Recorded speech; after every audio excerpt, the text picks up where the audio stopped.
என் அன்பு உறவுகள் அனைவருக்கும் வணக்கம்.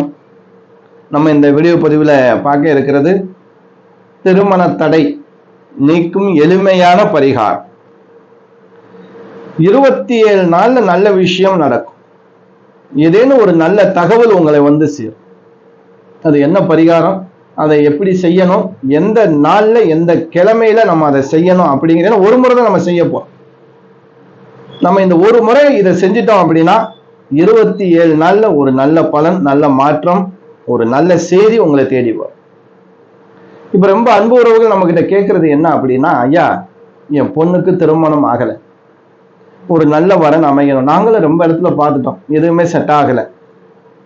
மகனுக்கு வரன் பார்த்துட்டு இருக்கோம், ஒரு நல்ல மருமகள் கிடைக்கல. இப்படின்னும் ரொம்ப அன்பு உறவுகள் நமக்கு போன் பண்ணி கேட்கிறாங்க. இப்ப நம்ம கொஞ்சம் பேருக்கு நமக்கு ரொம்ப வரன் வர்றதுனால அவங்களுக்கு ஒத்து போற வரனை நம்ம கொடுத்து பேசவும் சொல்றோம். அதாவது வரன் பார்க்கக்கூடிய இது ஆரம்பிக்கல நானும், ஆனா அது போல நம்ம கிட்ட வருது இல்லையா, ரொம்ப பேர் வாட்ஸ்அப்ல அனுப்புறாங்க, என்னுடைய மகனுக்கு வரன் வேணும் அப்படின்னு சொல்லும் போது அவங்களுடைய பயோடேட்டாவை நான் அனுப்ப சொல்லுவேன். அதன் மூலமாகவும் நம்ம அந்த போல ஒத்து வந்துருச்சு அப்படின்னா அந்த பொண்ணு வீட்டுக்கு அனுப்பி மாப்பிள்ளை வீட்டுக்கு அனுப்பி அவங்களை ஸ்ட்ரெயிட்டாவே பேச விட்டுருவோம். நீங்க தான் பேசி சரி பார்த்துக்கிறணும். நம்ம ஒரு தொடர்பை மட்டும் ஏற்படுத்தி கொடுப்போம். அதுக்கப்புறம் விசாரிக்கிறது, பார்க்கறது நீங்க தான் அதுக்கு பொறுப்பு முழுமையா. நம்ம கிட்ட வரும் ஜாதகம், அந்த ஜாதகத்தை நான் உங்களுக்கு ஒத்து போயிடுச்சு அப்படின்னா, ஒத்து போற மாதிரி இருந்துச்சு அப்படின்னா, இந்த மாதிரி ஒரு வரன் இருக்கு, இதை நீங்க பேசி பாருங்க அப்படின்னா நம்ம உங்களுக்கு ஒரு தொடர்பு கொடுக்குறோம். அந்த தொடர்பு மூலியமா நீங்க விசாரிச்சு அந்த வரன் சரிதானா அப்படின்னா மற்ற விஷயத்தை நீங்க தான் முடிவு பண்ணிக்கிறணும். அது உங்களுடைய பொறுப்பு. ஏன்னா நம்ம அந்த வரன் பார்க்கக்கூடிய நிகழ்ச்சி ஆரம்பிக்கலாம்னு சொல்லியிருந்தேன் ரொம்ப பேர்கிட்ட. ஏன்னா எனக்கு வேலை சுமைகள் அதிகமா இருக்கு. அதனால இது போல வரும்போது நம்ம இது போல அனுப்பிட்டு இருக்கேன். சிலருக்கு ரொம்ப பேருக்கு செட் ஆயிடுச்சு, ரொம்ப பேருக்கு நல்லா இருக்குன்னு சொல்லியிருக்காங்க. இதை நம்ம முழுமையா வீடியோவா போட முடியாது. அதனால வந்துச்சு அப்படின்னா நீங்களும் யாராவது உங்களுக்கு வரன் பார்க்கக்கூடிய நீங்க இருந்தீங்க அப்படின்னா உங்க பொண்ணுக்கும் பையனுக்கும் வரன் பார்க்கணும், உங்க பையட்டேட்டா ஜாதகம் போட்டோ எங்களுக்கு அனுப்புங்க. முடிஞ்ச வரைக்கும் நானும் ஒரு உதவியா ஒரு ஹெல்ப்பா நான் அதை பண்ணித்தரேன். அவ்வளவு அன்பு உறவுகளுக்காக நான் இதை எந்த ஒரு கட்டணமும் நான் இதுக்கு வசூல்லாம் பண்ணலைங்க. நான் கொடுக்கறத ஒரு தொடர்பு ஏற்படுத்தி கொடுக்குறேன். அது அந்த ஒரு விஷயம் மட்டும் நான் பண்ணி கொடுக்குறேன். சரி, இப்போ திருமண தடை இது நமக்கு அப்படி தொடர்ந்து போயிட்டு இருந்துச்சு அப்படின்னா மிகப்பெரிய மனவேதனை. ஏன்னா வயசாகுத ஒரு பிள்ளைய பெற்றவங்களுக்கு தானே தெரியும், பொண்ணுக்கு வயசாயிட்டே இருக்கு, பையலுக்கு வயசாயிட்டே இருக்கு. அப்புறம் ரொம்ப வயசாயிருச்சுன்னா வரன் பார்க்க வர்றவங்க எங்களுக்கு பொண்ணுக்கு இவ்வளவு வயசு இருக்கு, நகை அதிகமா போடுங்க, அப்படித்தானே காலம் போயிட்டு இருக்கு. அதே போல என்ன வேலை பார்க்குறாங்க, படிப்பு, எவ்வளவு விஷயம் இருக்குங்க. ஆனா திருமணம் நடக்கணும். ஒரு ஆணா பிறந்துட்டா அவனுக்கு ஒரு பெண் இருக்கும். அப்ப அந்த தடையை நிவர்த்தி செஞ்சு அந்த பெண் யாரு அந்த மன வாழ்க்கைக்குள்ள அதை அமைச்சு விடணும். அதே போல ஆணாக இருந்தாலும் சரி, பெண்ணாக இருந்தாலும் சரி, திருமண தடையை 100% நீக்கி தரக்கூடிய அற்புதமான பரிகாரத்தை தான் நம்ம இந்த வீடியோல பார்க்கணும். அதாவது நம்ம செய்யக்கூடிய பரிகாரம் எதுவும் வீணாவே போகக்கூடாது. அது ஒரு 4 பேருக்கு ஒரு பலன் தரக்கூடிய விஷயமா இருக்கும். இப்ப இதுல நம்ம தமிழ்ல போட்டிருப்போம், வாழை மரம், தென்னை மரம், அதாவது வாழைக்கன்று, தென்னங்கன்று. இதைத்தான் நம்ம பரிகாரத்துக்கு பயன்படுத்த போறோம். இதை எப்படி பயன்படுத்துறது, இதை எப்படி நம்ம அந்த தானமாக கொடுக்கக்கூடிய நாள், அந்த ஓரை, இதெல்லாம் நம்ம பார்க்க போறோம். இப்போ வாழைக்கண்டு கிடைச்சது அப்படின்னா நீங்க என்ன செய்யுங்க, நீங்க பிறந்த கிழமை இருக்கு இல்லையா, நீங்க பிறந்த கிழமைன்னு ஒண்ணு இருக்கு. உதாரணத்துக்கு ஞாயிற்றுக்கிழமை பிறந்திருக்கு. இந்த ஞாயிற்றுக்கிழமையில இருந்து உங்களுக்கு 5வது கிழமை என்ன கிழமை வருதுன்னு பாருங்க. உதாரணத்துக்கு ஞாயிறு 1, திங்கள், செவ்வாய், புதன், வியாழன். இந்த வியாழக்கிழமை நீங்க என்ன செய்யணும், இந்த வாழைக்கன்று 2 கன்றாக வாங்கி, ஒண்ணு உங்க இடத்துல இடம் இருந்துச்சு அப்படின்னா நீங்களே அதை அந்த மண்ணுல நட்டு வச்சு அதை தண்ணி ஊத்தி வளரும். இல்லைங்க நான் தானமா கொடுக்கணும், ஏன்னா தானமா இன்னொருத்தவங்களுக்கு கொடுக்க ரொம்ப விசேஷம். ஏன்னா இதை பரிகாரம் பாருங்க, இது நம்மளே செய்யலாம். இன்னொருத்தவங்களுக்கு கொடுக்கும்போது அது சரியா அவங்க அதை பராமரிப்பாங்களா அப்படின்னு நீங்க ஒரு முறை பார்க்கணும். வாங்கி தூக்கி போட்டுலாம் போயிடக்கூடாது. இல்ல கோவில்கள்ல இது போல தோட்டங்கள் இருக்கும், கிராமப்புறங்கள்ல கண்டிப்பாக இருக்கும். சிட்டியில தான் வைக்கிறதுக்கு இடமே இருக்காது, வீட்டுல கூட வைக்கிறதுக்கு இடம் இருக்காது. அதனால பாத்துக்கிறது. இந்த மாதிரி பரிகாரம் நம்ம வந்து வாழைக்கன்று கொடுக்கணும். நீங்க வந்து ஒரு ஞாயிற்றுக்கிழமை உதாரணத்துக்கு பிறந்திருக்கீங்கன்னா அது 5வது கிழமையை நீங்க பயன்படுத்திக்கிறது. அந்த கிழமை நாள்ல ராகு காலம் யமகண்டம் இருக்கக்கூடாது. இந்த நேரத்தை மட்டும் நீங்க பார்த்தா போதுமான விஷயம். முடிஞ்ச வரைக்கும் காலையில் சூரிய உதயத்திற்கு பிறகு ஒரு 10 மணி 11 மணிக்குள்ள, அதாவது உச்சி காலம் வர்றதுக்குள்ள நீங்க இந்த தானத்தை கொடுக்கணும். இல்லை நீங்களே அந்த கன்று வாங்கி உங்களுடைய இடத்தில் நட்டு வைத்து அதை தண்ணி ஊற்றி வளர்க்க வேண்டும். 2 கன்றாக கொடுக்க வேண்டும், ஜோடியாகத்தான் கொடுக்க வேண்டும். இந்த வாழைக்கண்ணை நம்ம தானமாக கொடுத்தாலும் அவங்க வந்து அதை நட்டு வச்சு அதை வளர்க்க ஆரம்பிக்கணும். அது அவங்களுக்கு பலன் தரும். இப்படி கொடுக்கறதுனால நமக்கு என்ன ஆகுது, நமக்கு இருந்த திருமண தடை விலகும். இது மிகப்பெரிய சக்தி வாய்ந்த தானங்க. இது ஒண்ணும் இல்லை, நீங்க ஒரு 2 வாழைக்கன்று தான் கொடுப்பீங்க. அது வாட்டுக்கு அது கன்று போட்டுக்கிட்டே இருக்கும். அது வாட்டுல அதோடைய பக்கு கண்டு வந்துகிட்டே இருக்கும். நீங்க வாழை மரம் மட்டும் ஒரு கண்டு வச்சாலே போதும். அது எப்படியா இருந்தாலும் சரி, அதை கரெக்டா பராமரிச்சோம் அப்படின்னா அதுல இருந்து வரக்கூடிய கன்றுகள் 1000 கணக்குல வந்துகிட்டே இருக்கும். பெரிய தோட்டமே நீங்க வச்சிடலாம். அப்ப வாழையடி வாழையா வாழ்ற வாழ்க்கை திருமணம் சொல்றோம் இல்லையா, வாழையடி வாழையா வாழ்த்துறாங்க இல்லையா, இந்த வாழை மரத்தை கணக்குல வச்சுதான். வாழை மரம் போல் வாழையடி வாழையாக வாழ வேண்டும்.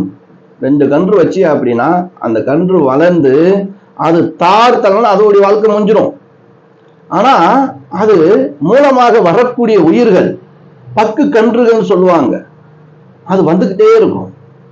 சொல்லுவோம் இல்லையா, நான் அழிந்தாலும் என்னுடைய இனம் அழியாது அப்படின்னு சொல்றது போல, ஒரு மனிதன் பிறந்துட்டான் அப்படின்னா பிறப்புனா இறப்பு உண்டுதான்.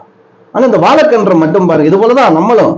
நம்ம மறைஞ்சா நம்மளுடைய பிள்ளைகள், நம்மளுடைய பிள்ளைகள், பிள்ளைகளுடைய பிள்ளைகள் இப்படி வாழையடி வாழையாக வர்றாங்க அப்படின்னு சொல்லி இதைத்தான் வச்சு சொல்லியிருக்காங்க. இப்படித்தான் வாழ்க்கையில வாழ வேண்டும், ஒற்றுமையாக வாழ வேண்டும். இப்ப எங்க ஒற்றுமையா இருக்கும்? அண்ணன் தம்பி கொஞ்சம் வளர்ந்தவன சொத்து பிரச்சனை, இட பிரச்சனை, பகை, பங்காளி சண்டை, இப்படி 1000 கணக்குல போகுது. அது ஓரமா போயிட்டு போகுது. ஒற்றுமையா இருக்கிறதுக்கு முதல்ல கத்துக்கிறோம். 2வது தென்னங்கன்று. இந்த தென்னங்கன்று இருக்கு இல்லையா, இதுவும் இதே போல தானம் கொடுக்கலாங்க. நீங்களும் உங்களுடைய இல்லத்துல ரெட்டக்கண்டா வாங்கி வைக்கலாம். இல்ல கோவில்கள்ல வைக்கிற இடம் இருந்தாலும் வச்சு அதை நீங்க பராமரிச்சு வரணும், தண்ணி ஊத்தி வரணும். 2வது யாருக்காவது தானம் கொடுத்தோம்னா அவங்க சரியா அதை வளர்ப்பாங்களா அப்படிங்கிறத பார்த்து அப்படிப்பட்ட ஆளுக்கு நீங்க அந்த தென்னங்கன்ற தானம் கொடுக்கணும். ஏதோ தானம் கொடுப்பீங்களே எல்லாம் கொடுத்துட்டு போயிடக்கூடாது. அவங்களும் கொண்டு போய் எங்கன்னா ஓரமா வச்சிடக்கூடாது. பராமரிக்க வச்சுட்டு போயிட்டாங்கனாலும் பலன் இல்லை. அதனால இந்த விஷயம், இந்த தென்னங்கன்று நீங்க பார்த்தீங்க அப்படின்னா இதுல ரொம்ப பலன் நமக்கு தரும். அதே தேங்காயை நல்லா காஞ்சி விழுந்தோம்னா அதை நல்ல தண்ணியில ஊற வச்சு மணல்ல வச்சிருந்தோம் அப்படின்னா அதுவும் கன்றாக வரும். இதெல்லாம் வந்து தொடர்ச்சியாக வரக்கூடியது. இது தென்னம் பிள்ளைன்னு நம்ம சொல்லுவோம். இதுவும் நமக்கு திருமணமாகி நல்ல குழந்தை பாக்கியத்தை கொடுக்கக்கூடிய ஒரு எளிமையான அற்புதமான பரிகாரங்க. இந்த பரிகாரம் பாருங்க, எதுவுமே வீணாகல. நீங்க ஒரு கொஞ்சம் காசு கொடுத்து வாங்கினா கூட இது 1000 மடங்கு பின்பு பலன் தரக்கூடிய ஒரு நல்ல பலனாகத்தான் நம்ம வந்து இந்த பரிகாரமா செய்யும். இப்படி பரிகாரம் செய்யும் போது நான் காசு கொடுத்து பரிகாரம் பண்ணி வேஸ்டா போச்சுன்னு சொல்றதுக்கு ஒரு வார்த்தை கூட இல்லை. நீங்க அந்த தென்னங்கன்று 500 ரூபா கொடுத்து வாங்கினாலும் சரி, இல்ல 100 ரூபா கொடுத்து வாங்கினாலும் சரி, அது இன்னொரு இடத்துல அது பலன் தரக்கூடிய வகையில அது இன்னும் வளர்ந்துகிட்டே தான் இருக்கும். அது வந்து ரொம்ப பேருக்கு பலன் கொடுக்கும். அது மூலியமா வாழைக்கன்று வைக்கிறீங்க, வாழைப்பூ கிடைக்கும், வாழைக்காய் கிடைக்கும், வாழைப்பழம் கிடைக்கும், தென்னை மரம் வச்சா இளநீர் கிடைக்கும், தேங்காய் கிடைக்கும். அது மூலமா எவ்வளவு விஷயங்கள் இருக்குங்க. இப்படி கொடுக்கக்கூடிய தானத்தால் 27 நாளில் நடக்கக்கூடிய அதிசயத்தை நீங்களே உணர முடியும், பார்க்க முடியும். இப்ப நீங்க சனிக்கிழமை பிறந்துட்டீங்க, நீங்க 5வது நாள் கணக்கு வச்சுக்கிறீங்க. இந்த 2 இதுக்கும் பரிகாரம் ஒண்ணுதான். இல்ல நீங்க செவ்வாய்க்கிழமை பிறந்திருக்கீங்க, செவ்வாய் 1, செவ்வாய், புதன், வியாழன், வெள்ளி, சனி 5வது நாள் கொடுங்க. இப்படி நீங்க கொடுக்கும் போது அன்னைக்கு கரி நாளாக இருக்கக்கூடாது, அஷ்டமியாக இருக்கக்கூடாது, நவமியாக இருக்கக்கூடாது. இதையும் நீங்க பார்த்துக்கிறாங்க. ராகு காலம் யமகண்டம் இருக்கக்கூடாது, அமாவாசை இருக்கவே கூடாது, பிரதம திதியும் இருக்கக்கூடாது. இதை மட்டும் நீங்க நோட் பண்ணி வச்சுக்கிட்டு, இல்ல இந்த வாட்டி நீங்க 5வது நாள் உங்களுக்கு ஒரு பிரதமையில வருது, ஒரு அமாவாசையில வருது, ஒரு அஷ்டமியில வருது, விட்டு அடுத்து கண்டினியூ பண்ணுங்க. அடுத்த நாள் உங்களுக்கு கன்வெர்ட் பண்ணுங்க. உங்களுக்கு எப்படி சனிக்கிழமை தான் கணக்கு, அடுத்த வாரம் சனிக்கிழமை செஞ்சுக்கலாம். இப்படி செவ்வாய்க்கிழமை, செவ்வாய், புதன், வியாழன், வெள்ளி, சனி, இப்படி நீங்க பிறந்த கிழமையில இருந்து 5வது கிழமையில இந்த தானத்தை கொடுக்கும் போது உங்க வாழ்க்கையில பூர்வ புண்ணிய ஸ்தானம், அதாவது குடும்பம் விருத்தியாகும். திருமணத்தால குடும்பம் விருத்தியாகும். அற்புதமான எளிமையான பரிகாரத்தை சொல்லியிருக்கேங்க. இந்த பரிகாரம் பெரும்பாலும் யாரும் சொல்லியிருக்க மாட்டாங்க. அப்படிப்பட்ட ஒரு அருமையான இந்த பரிகாரத்தை பார்க்கக்கூடிய அன்பு உறவுகள் மட்டும் பலன் பெறாம உங்க உறவினர்கள், நண்பர்கள் எல்லோருக்கும் இந்த வீடியோவை ஷேர் பண்ணு. அப்படியே நம்ம வீடியோ பார்க்கக்கூடிய அன்பு உறவுகள், புதுசா பார்க்கக்கூடிய அன்பு உறவுகளாக இருந்தியா அப்படின்னா சப்ஸ்கிரைபர் பண்ணி வச்சுக்கிறோங்க. ஏன்னா ஏற்கனவே நீங்க சப்ஸ்கிரைபர் பண்ணி வச்சுட்டு இந்த வீடியோ பார்த்து திருப்பி நீங்க சப்ஸ்கிரைபர் பண்ண அப்படின்னா அன்சப்ஸ்கிரைபர் ஆயிரும். அதாவது நீங்க வெளியில வந்துரு, என்னோட வீடியோ உங்களுக்கு வராது. அதனால நீங்க ஏற்கனவே சப்ஸ்கிரைபர் பண்ணியிருந்தீங்க அப்படின்னா திருப்பி சப்ஸ்கிரைபர் பண்ண தேவையில்லை. ஏன்னா ரொம்ப பேர் என்ன பண்றீங்க, திருப்பி நான் சப்ஸ்கிரைப் சொன்ன உடனே திருப்பி சப்ஸ்கிரைப் பண்ணும்போது என்ன ஆகும், நீங்க ஏற்கனவே பண்ணி வச்சது எடிட் ஆயிரும். அதுல இருந்து வெளியில வந்துரு. அப்புறம் என் வீடியோ போகும்போது கேட்கறது, ஐயா உங்க வீடியோ வரவே இல்லை அப்படின்னு. அதனால நீங்க அன்சப்ஸ்கிரைபர் பண்ண வேணாம், சப்ஸ்கிரைபர் மட்டும் பண்ணாம இருந்தா பண்ணி வச்சுக்கிறீங்க. இப்ப நம்ம அன்பு உறவுகள் நம்ம வீடியோவை 5000, 10,000, 20,000 இப்படி ரொம்ப ஆயிரக்கணக்கில் பார்க்க ஆரம்பிக்கிறேன். எல்லோரும் அப்படி சப்ஸ்கிரைபர் பண்ணிட்டு பார்த்தீங்க அப்படின்னா எனக்கும் ஒரு சந்தோஷமாக இருக்கும். ஒரு நல்ல விஷயத்தை தானே நம்ம சொல்றோம், யார்ட்டும் போய் ஏமாறாம இருக்கணும். ஒரு எளிமையான பரிகாரத்தை கூட பார்த்தீங்களா, ஒரு எளிமையான பரிகாரம் தானே சொல்லியிருக்கேன். இந்த பரிகாரத்தால வீணா போகல பாருங்க. அந்த வாழை மரமும் ஒரு நல்ல ஒரு பலனை தரும், தென்னை மரமும் நல்ல ஒரு பலனை தரும். இப்படித்தாங்க பரிகாரங்களை நம்ம சொல்லணும். அப்படி சொல்லக்கூடிய ஒரு நல்ல வழியை காட்டக்கூடிய, நல்ல முறையில பரிகாரம் சொல்லக்கூடியவங்களுக்கு நீங்க ஆதரவு கொடுங்க, சப்போர்ட் பண்ணுங்க, சப்ஸ்கிரைபர் பண்ணிக்கிறங்க. மறக்காம லைக் பண்ணுங்க, ஷேர் பண்ணுங்க. அன்பு உறவுகளே, நம்ம கிட்ட ஜாதகம் பார்க்கணும் நீங்க அப்படின்னா நான் ஸ்கிரீன்ல நம்பர் கொடுப்பேன். அந்த நம்பருக்கு உங்க பேரு, டேட் ஆஃப் பர்த், டைம், பிறந்த ஊரை சரியா அனுப்புங்க. ரொம்ப பேர் என்ன பண்றீங்க, பிறந்த ஊரே அனுப்ப மாட்டேங்கிறீங்க. ஒரு ஜாதகத்தை கணிக்கணும், பிறந்த ஊர் வேணுங்க, அனுப்புங்க. கண்டிப்பாக நீங்க அனுப்பிட்டு ஓடுறீங்கன்னா இப்ப ரொம்ப பேர் அனுப்புறதுனால நீங்க காலையில அனுப்பிட்டு சாயந்தரமே போன் பண்ணி கேட்கறீங்க, ஐயா என்ன எனக்கு ஒண்ணுமே சொல்ல அப்படின்னா ஒரு நாள் கண்டிப்பாக ஒரு 2 நாள் ஆகும். ஆனா கண்டிப்பா உங்க ஜாதகம் 2 நாளுக்கு மேல தாண்டாத. அப்படி தாண்டும் பட்சத்துல எங்களுக்கு நீங்க கால் பண்ணுங்க, வாட்ஸ்அப்ல வாய்ஸ் எஸ்எம்எஸ் ஆவது நீங்க போடுங்க. சில நேரங்கள்ல அதை நம்ம பார்க்காம கூட இருந்துடலாம், அப்படின்னு நடந்திருக்கு நம்ம இதுல. அதனால அப்படி இருந்தாலும் நம்மளுடைய பிழைகள் அதுல இருந்தாலும் நீங்க மன்னிச்சுக்கிறீங்க. அடுத்தடுத்து அந்த தவறுகள் நடக்காம நம்ம பாத்துக்கிறோம். இனி தொடர்ந்து நல்ல வீடியோக்கள் உங்களை தேடி வரும். அன்பு உறவுகளை அடுத்த வீடியோவில் சந்திக்கும் வரை நான் உங்கள் ஈஸ்வரன், சீதாராம ஜோதிடர். என் அனைத்து அன்பு உறவுகளுக்கும் வணக்கம்.